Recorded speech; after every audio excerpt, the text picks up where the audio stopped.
Given this DLC is fairly short and self-contained, I will be going over spoilers for the DLC itself, but not anything related to the main game, so with that being said, enjoy. I've been wanting to talk about Remedy's games more in depth for a while.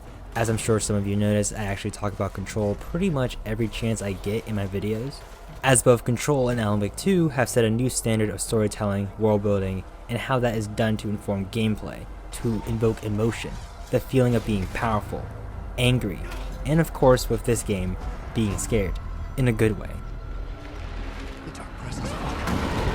That makes you embody these characters and the positions they're in, which helps the player invest into its narrative wonderfully. But I cannot contain my love for these games anymore. With the last major DLC drop for Alan Wake 2, I want to make a show of appreciation of sorts for Remedy.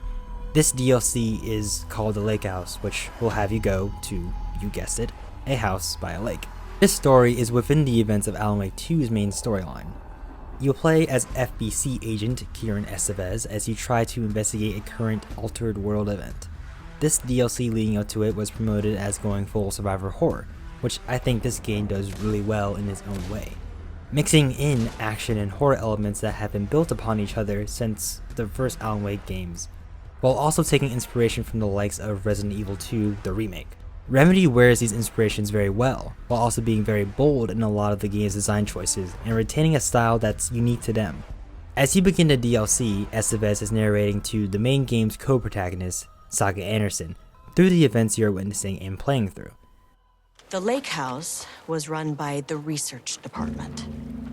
Research and investigations don't really see eye to eye. What they call science, I call a violation of Bureau protocol and human decency. Classic interdepartmental drama. Your FBI saga, you know how it goes. This is already a very smart play on Remedy's part. For those who have played the game, you know the full context as to why this conversation is taking place. But it also helps the player feel more grounded in this world and this narrative. Hearing the way Estevez narrates here throughout the DLC, we hear her thought process and get a good sense of who she is as a person, without C-tier exposition. Her narrating like she is with Saga helps make it all come so naturally as we progress bit by bit. Oh wait, I have to stop for the shrub.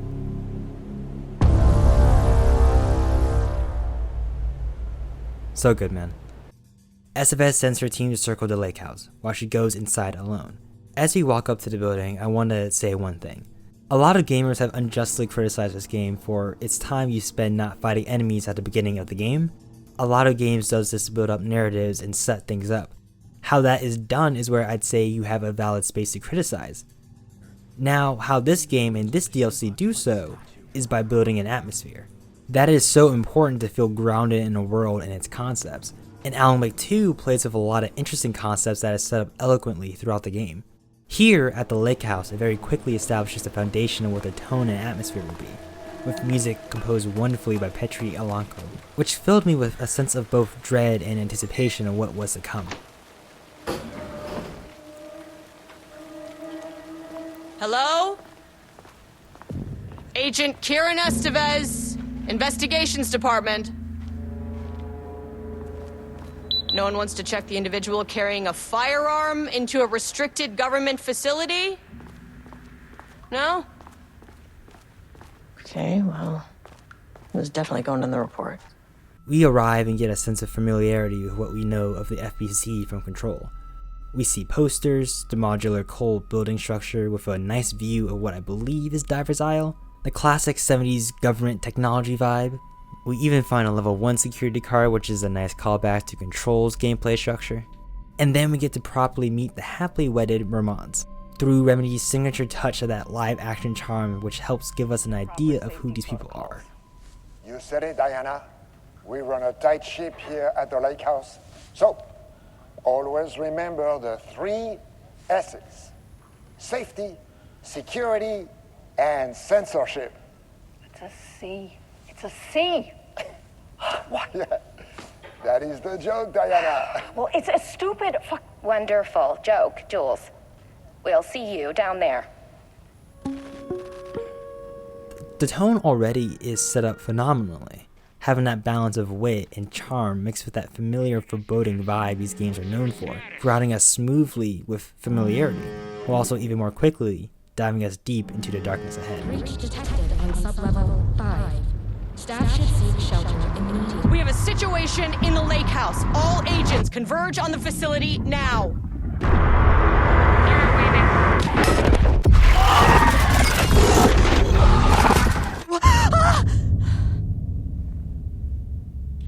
Belay that order.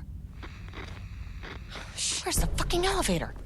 How progression works in the lake house is on a floor-by-floor basis. Okay. Priority 1, get the lights on. Given the paranatural effects occurring, the elevator will go on the other side of the level. Pretty much the goal of each level is to try and find ways to get through them to progress. Each floor has distinct quirks, mainly in the form of shifting environments. The goal of this one is to try to get power, and to try to move the painted walls around to give a proper ideal path to the elevator that's blocked off. Doing so puts you in a juxtaposition from when you played as Jesse Faden. In Control, you'd be able to just lodge these batters around with no problem. Now, in proper survival horror fashion, it puts you as Kieran Estevez in a vulnerable position, having to carry these things around to try and solve the puzzle. The game then perpetuates this feeling of vulnerability even more with a new paint-based enemy type. The Painted, if you will. Not vulnerable to any of the traditional ways of disposing enemies, so making quick decisions when trying to get around them is integral. You learn through documents of a weapon on this level that can counter the Painted, but you need a level 2 keycard to access it. You have a clear objective: close whatever is causing the dark presence to open up.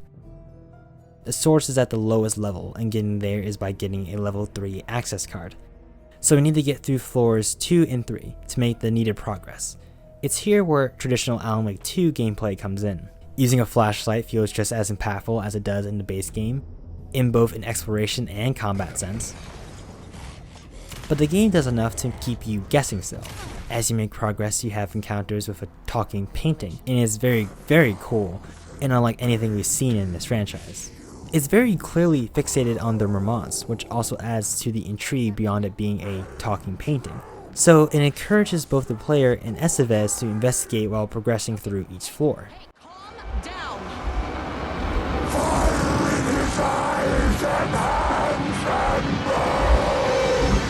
You need to cease all hostility right now. Given the shifting environment, we end up on floor 3 first. This floor plays into the rule of 3. As you progress, it loops and something clearly changes, like being caught in a nightmare. This atmosphere stood out to me more with the use of typewriters. As you progress through the loop, it becomes more distorted and eerie. This specific vibe only makes sense and works to the extent it does in this game, which I love.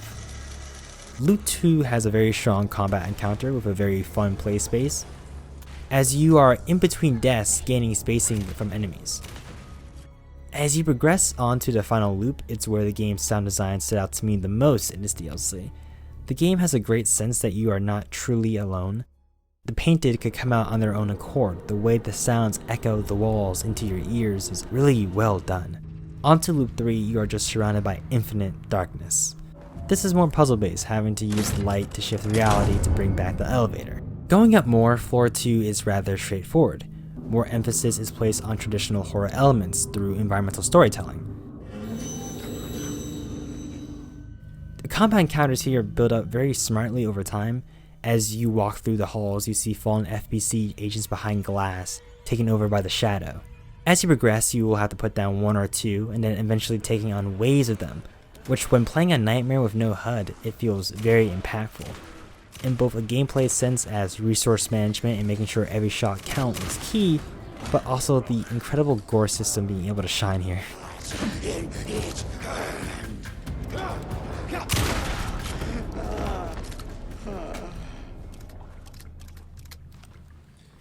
Breaking down each of the floors, starting with floor 2, we learn that this is where they keep their prisoners. And we learned that they held the painter Rudolph Lane, a character that was in the first Alan Wake, which is a very deep cut, I appreciate that, and they were forcing him to paint against his will. They've been doing so for years, and this eventually led him to ending his life, and led to him making one final painting based off his raw emotions. Floor 3 is ran by Diana Marmont. Those automated typewriters we found were made to try to replicate Alan Wake's style. The point of the lake house is to try and replicate art into reality. In a way that is presented within both of these floors is sort of a subtext about the passion needed to create art. You can't just make people do something, you can't push them, you can't automate these things for content. You actually have to make it come from the heart. You actually have to believe in what you're making. Very important message, especially in the climate of AI. Within each of the floors, it's contextualized which one it's under between the two Marmonts. Beyond just the notes on Estevez's map, which is also a nice little way to show character, when you explore, you can see how pictures of one of the Marmonts are put down while another one is up. You can read emails left on employee computers giving a rundown on specific work drama, showcasing the self-absorbed nature of the Marmonts, risking employee safety, breaking bureau protocols, and using people as tools, all for their desire for control. People can be calibrated just like a machine. You simply have to push the right buttons. You can also find projectors left by the Marmonts that show their raw psyche, showing that the Marmonts were already monsters before becoming literal monsters. At this point, we get the level 2 keycard and lift the lockdown. Letting the rest of our team in, we head back onto the first floor to make a plan for what's ahead. But we are too late. As we go up the elevator, we hear gunshots, screams, and we get up there and see a taken Jules Marmont surrounded by the bodies of our team.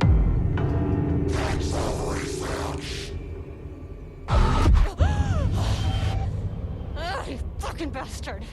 And I really like Estevez's reaction here, showing both a strong emotional reaction while also finding ways to push through the hardships. Very effective showcase of her character. The Shadow had changed Jules Marmont into a hostile, paranatural entity. That made everything simpler.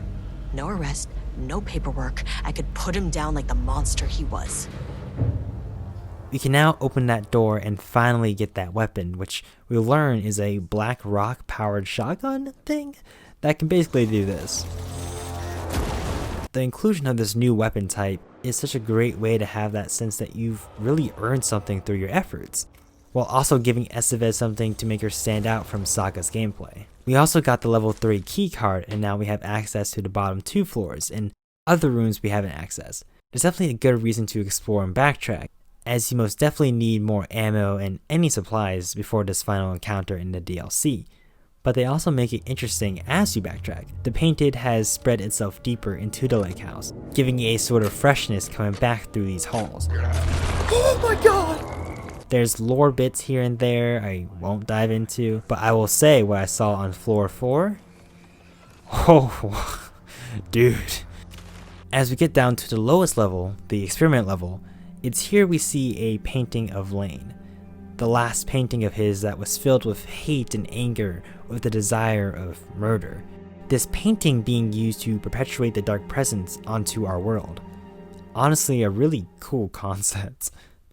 I was half expecting to fight both Marmonts in some sense, but honestly, from a narrative perspective, it's very interesting to see that their hate for each other is so strong even when in this state.